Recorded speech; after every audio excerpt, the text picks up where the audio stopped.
Todos tenemos miedo. El tener miedo es una herramienta de la evolución que seguramente se diseñó para salvarnos la vida. Ahora bien, cuando ciertos miedos son irracionales y comienzan a limitar el desarrollo de nuestro día a día, pues ya más que de miedo estamos hablando de otra cosa diferente, de las fobias, un tipo de psicopatologías muy limitantes y de las cuales nos va a hablar hoy Ramón Bernadó. Buenos días, doctor, ¿qué tal está usted? Buenos días, José Luis. Buenos días a todos nuestros oyentes y espectadores. Pues es que ya me has dado el tema, ¿no? Porque me has definido perfectamente las fobias, José Luis. Vamos a hablar hoy de las fobias, ¿verdad? De vez en cuando ya sabes que hablamos de alguna cuestión psiquiátrica, Sí. y las fobias es una cosa súper cotidiana, porque fíjate tú, José Luis, que el 100% de los niños tienen alguna fobia. Ajá. Y el 30% de los adultos tienen alguna fobia. Y digo el 30 y posiblemente me quede corto, ¿no? Uh-huh. Mira, todos los niños tienen, o les dan miedo las moscas, o les dan miedo la oscuridad, o tienen miedo a determinadas cuestiones, a los cuchillos, yo qué sé, a mil cosas, ¿no? Uh-huh. Las fobias en los niños son universales. Todos los niños tienen fobia a algo. Uh-huh. La fobia, como bien decías, es un temor abrumador, irracional e insuperable a situaciones que representan un peligro muy pequeño o que no tienen ningún peligro, ¿no? Y que estas situaciones provocan ansiedad, ¿no? La fobia es perfectamente consciente. El paciente que tiene fobia a algo lo sabe y te lo dice, ¿no? O sea que tú, José Luis, ¿a qué tienes fobia? A Porque todo, seguro que tienes fobia. a todo. Yo soy yo soy una persona que tiende a la preocupación irracional. Pero vamos, cuando uno sabe el mecanismo, cuando uno sabe por qué ocurre esto y cuando pues uno enseguida le puede poner coto, ¿no? Pero vamos, que no se me ocurre ahora alguna. Mira, yo Sí. te digo mi fobia estrella. Yo soy acrofóbico. ¿Qué es la acrofobia? La acrofobia es el miedo a las alturas. Oh. Lo llamamos muchas veces vértigo. Yo tengo vértigo. Cuando uno se refiere que se sube a una torre y eso le da miedo, le produce ansiedad, ¿no? El término vértigo es un término muy inadecuado, porque el vértigo es esa sensación de mareo, que es una patología médica. Sí. Entonces, ese miedo irracional a las alturas se llama acrofobia. Yo tengo acrofobia.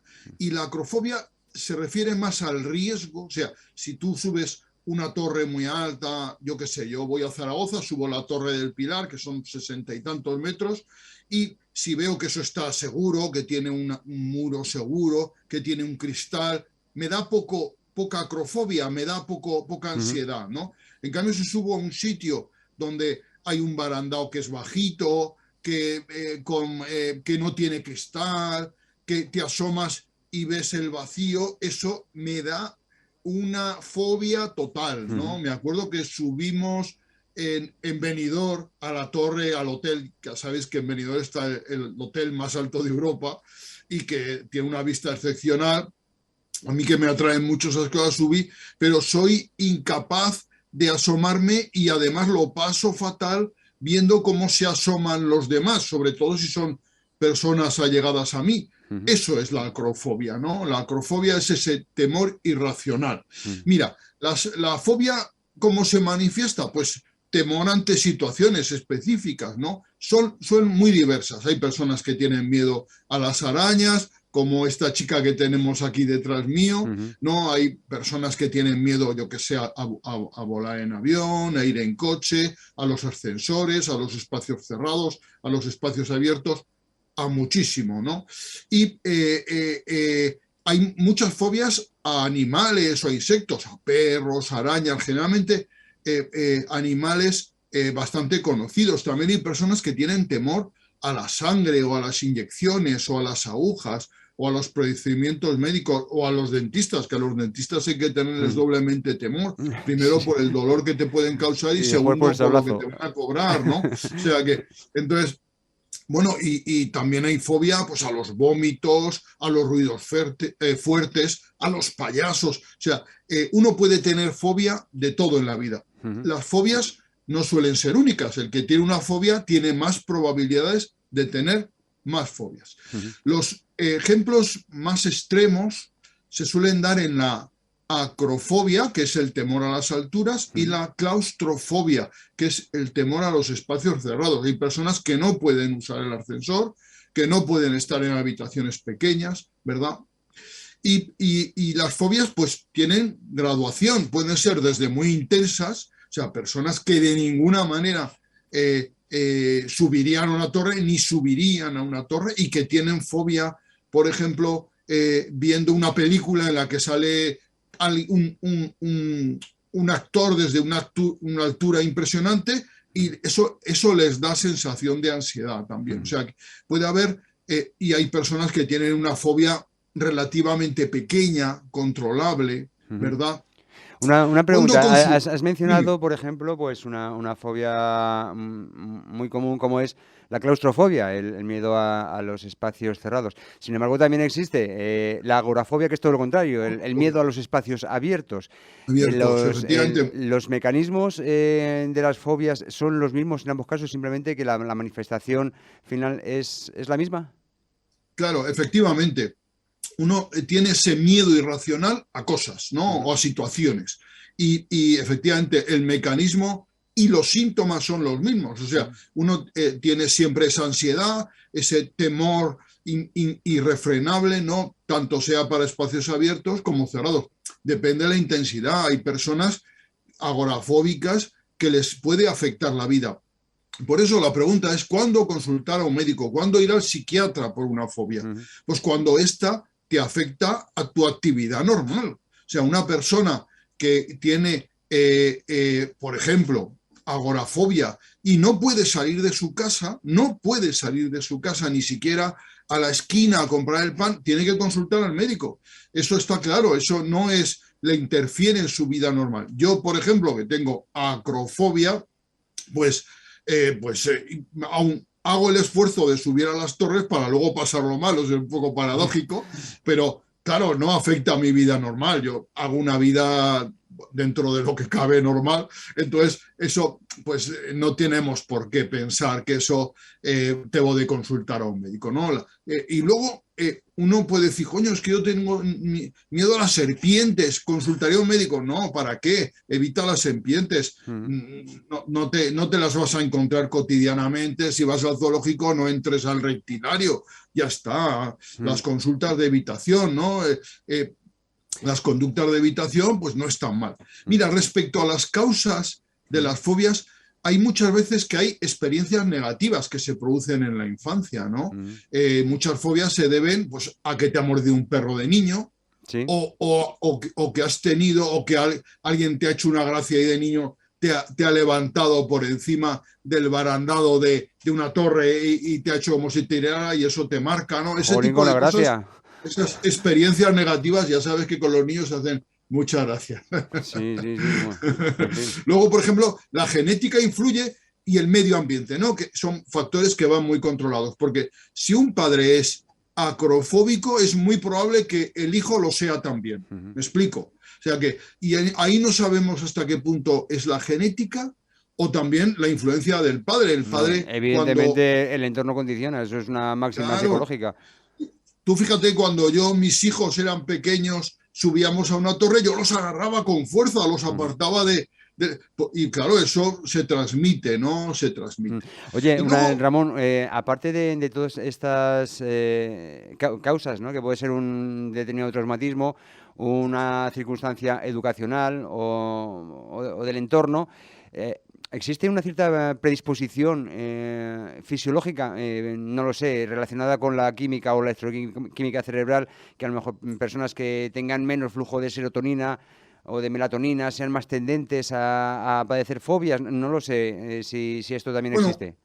esto que cuentas es muy interesante porque la psiquiatría en general, a lo largo de su historia, ha ido encontrando explicación neuroquímica a muchas patologías, ¿no? O sea, ha ido encontrando, pues lo que tú dices, por ejemplo, la depresión y el déficit de serotonina a nivel de la sinapsis neuronal, a nivel de los neurotransmisores. Con las fobias está en estudio, es una cosa que está en estudio y posiblemente haya algún mecanismo cerebral neuroquímico que explicara las fobias, ¿vale? Como puede ser que exista en otras enfermedades psiquiátricas. Esto, pues bueno, de momento está en estudio.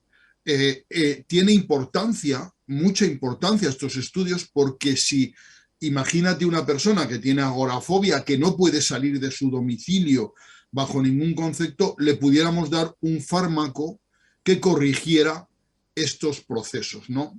Ahora se utilizan efectivamente con eficacia los antidepresivos, que lo que intentan es regular la producción de serotonina y dopamina a nivel de la sinapsis neuronal y son relativamente eficaces. Entonces, sí, algo de esto debe de haber, ¿no? Cuando estos pacientes que tienen, ya digo, procesos fóbicos graves, incapacitantes, pueden ser tratados, ¿no? Oye, estamos hablando de un entorno patológico que yo creo que está muy próximo a tantos otros como puede ser, pues, no lo sé, el trastorno bipolar o el trastorno obsesivo-compulsivo, que al fin y al cabo también tratan con la ansiedad que producen determinados miedos.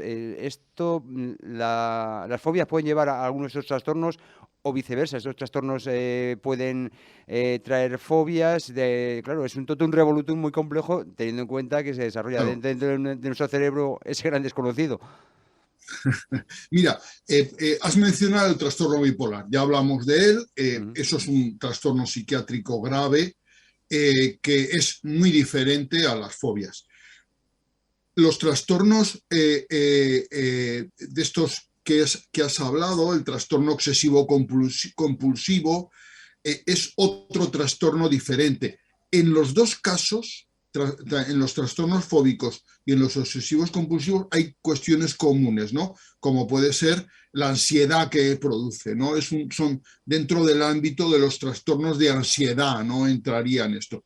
Si quieres otro día, Ujú. hablamos de Sí, los sí, porque trastornos eso da obsesivo-compulsivos para tema aparte, sí. que son también muy, muy interesantes. Mira, y estos trastornos, todos pueden conducir al aislamiento social, Ujú.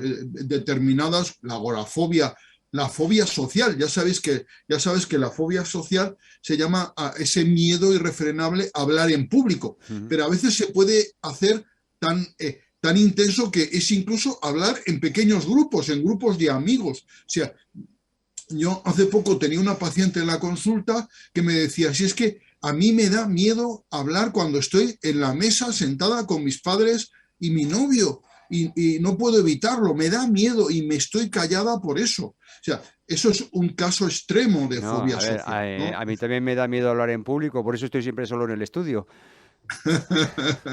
Bueno, pero seguro, José Luis, que has presentado eventos, que has No, tenido que no. hacer cuestiones en No, no, pero público.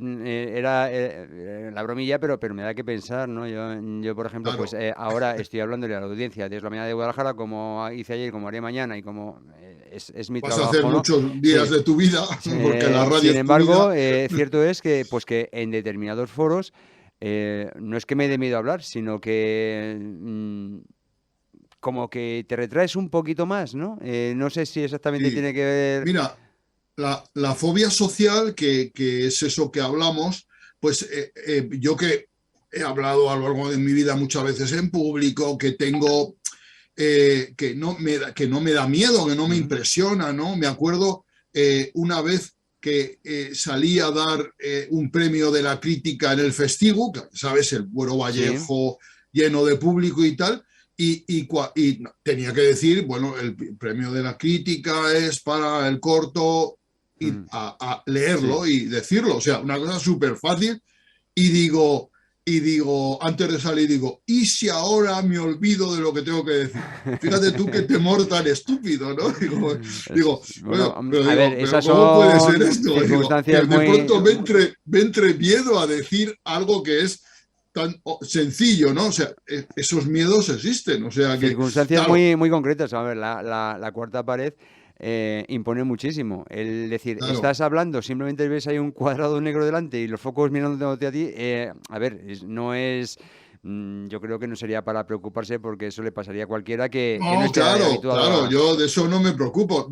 Me acuerdo que estuve presentando una serie de películas que luego llevaban a un debate a través de un amigo del Colegio de Médicos, ahí en la Fundación Ibercaja, y cuando llevaba 3, 4 películas presentadas, el primer día iba a hablar y de pronto dijo, coño, si me estoy poniendo nervioso, digo, ¿cómo puede ser esto, no? O Ujú, sea que, pero bueno, esas cosas son dentro de lo normal, eso no mm, podemos hablar que sea fobia social, pero hay personas que son absolutamente incapaces mm. de hablar delante de público, ¿no? Incluso de foros muy restringidos, ¿no? O Mm. sea que Eh, luego las fobias pueden causar trastornos de ansiedad, trastornos del estado de ánimo, mm, incluso depresión, ¿no? Secundaria, porque una agorafobia, una persona claustrofóbica puede tener trastornos de ansiedad.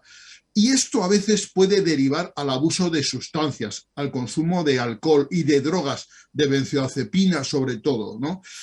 Siempre cuando hay un problema de alcohol, el problema no es el alcohol, el problema es otra cosa que que lo causa la genera, dependencia, ¿no? Eso es efectivamente. importante tenerlo en cuenta. Mm, Y hay personas que efectivamente por su fobia, sobre todo la agorafobia, pueden tener ideas suicidas, ¿no? O sea mm, que puede tener consecuencias graves. Mira, el diagnóstico, pues bueno, pues el diagnóstico está implícito, el paciente cuando va a la consulta porque se ve muy agobiado, va y le dice al médico, tengo una fobia, se lo dice, el diagnóstico va con el paciente, ¿no? No Sí. hay que investigar mucho, ¿no?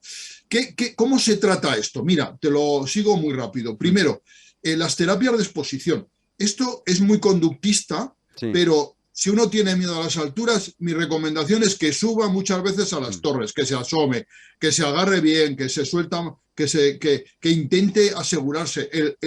El agorafóbico, aunque vaya acompañado, que se meta en el mm, metro, que salga al campo, o sea, intentar la exposición. La exposición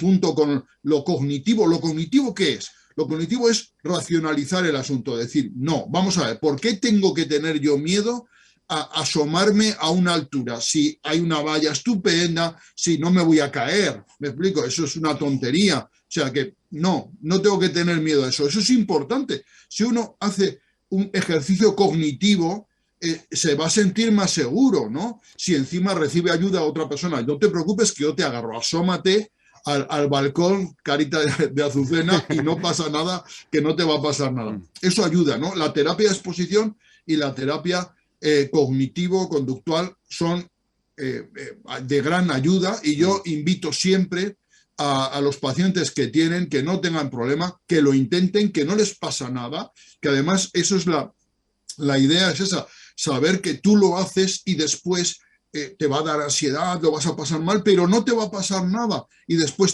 sientes esa gratificación de haber superado. mm, Y hay un fármaco para la fobia social, esas personas que tienen que hablar alguna vez en público, porque oye, que tienen que presentar una tesis o tienen una obligación de hablar en público, que son los beta bloqueantes. El Sumial es el propanolol y es un fármaco excelente para la fobia social.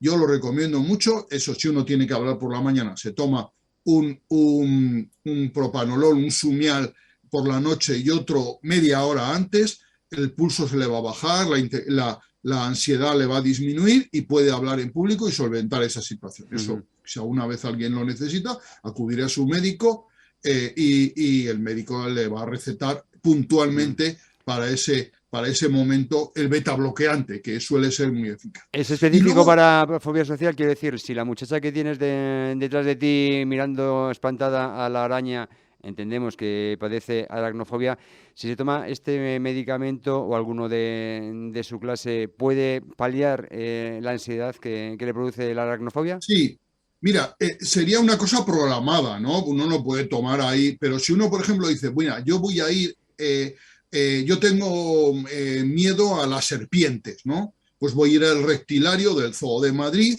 me tomo un Zumial antes y intento entrar y ver, soportar la situación. Eso ayuda para las terapias de exposición, puede ayudar, efectivamente. Lo que pasa es que muchas veces uno no prevé el momento. O yo, por ejemplo, digo, mira, esta tarde voy a hacer una excursión y voy a subir a una torre o a un edificio muy alto y quiero asomarme. Bueno, pues me tomo un Zumial y eso me va a ayudar. Efectivamente, para eso serviría. Diríamos que serviría como preventivo antes de la exposición para intentar controlar la situación. Y luego a mí me gustaría que habláramos un poco de la cantidad de fobias que hay. Mira, yo he encontrado... Ya tiene que ser un poco, muy poco, porque... mira, Dime. te cito algún ejemplo. Mira, el listado de fobias incluye unas 400 fobias con nombre propio, ¿eh? Con nombre propio. O sea, fíjate tú. Y, por ejemplo, el miedo a volar en avión se llama aerofobia. El miedo, por ejemplo, al sonido y al ruido, acusticofobia, ¿verdad? O, por ejemplo, el miedo a lo relacionado a Inglaterra, que también existe, es la anglofobia. Y yo que sé, el miedo a los números es la aritmofobia. O el miedo a la viscosidad, la blenofobia. O el miedo al número 13, que a mí me encanta, es la triscaidecafobia. José Luis, apréndetelo. Triscaidecafobia. La triscaidecafobia es el miedo, la fobia al número 13. La fobia al cáncer, cancerofobia, la fobia, yo qué sé, a las bicicletas, ciclofobia. O sea, todo tiene nombre. Y todas las fobias tienen nombre, ¿no? Y siempre con el sufijo fobia detrás, vamos. Fobia, claro, por ejemplo, el miedo a los defectos físicos, ¿no? A las amputaciones, ya sean reales o imaginarios, ¿no? Es la dismorfofobia, que es muy bonito. O sea, estos nombres a mí me encantan, la mayoría proceden del griego y con esto encuentras la enetofobia. Es el miedo a los objetos puntiagudos, que la enetofobia, los miedos a los cuchillos, a las navajas, es muy frecuente, ¿eh? Muchas personas no toleran ver eso, ¿no? Ya ves que 400 nombres te podría citar. Triscaidecafobia. Triscaidecafobia, el miedo a todo lo relacionado con el número 13, evidentemente. El número 13. Y luego acrofobia, para lo que llamamos popularmente vértigo, claustrofobia, que la hemos mencionado, agorafobia, ¿verdad? La aracnofobia, como esta pobre chica, como Mari Carmen, que la tengo aquí detrás, que tiene fobia a las arañas, muy frecuente, ¿no? La fobia a las arañas es frecuentísima. La gerascofobia es el miedo a envejecer, por ejemplo, ¿no? Yo qué sé, la amartofobia es el miedo a cometer pecados. Eso ahora es menos frecuente, ahora todos cometemos pecados sin muchos remilgos, pero deberíamos de tenerlo también. No sé, la heliofobia, el miedo al sol, por ejemplo, ¿no? La hemofobia, frecuentísima, la aversión a la sangre, ¿no? O sea que, bueno, la hidrofobia, la aversión al agua, mucho menos frecuente. La heliofobia es hielofobia, perdón, es la aversión al vidrio, ¿no? O sea, bueno, la lista muchísimas, que veo que cuando hay esta lista tipificada y también acotada, es que no somos tan diferentes, es que todos tenemos ese tornillito que le falta media vuelta, ¿no? En fin. Ya te digo que tener una fobia es lo normal. No pasa nada. Somos humanos. Muchísimas gracias, Ramón Bernadó, gracias, por esta revisión a las fobias, y mañana volvemos a hablar ya de cine, ¿de acuerdo? Mañana de cine.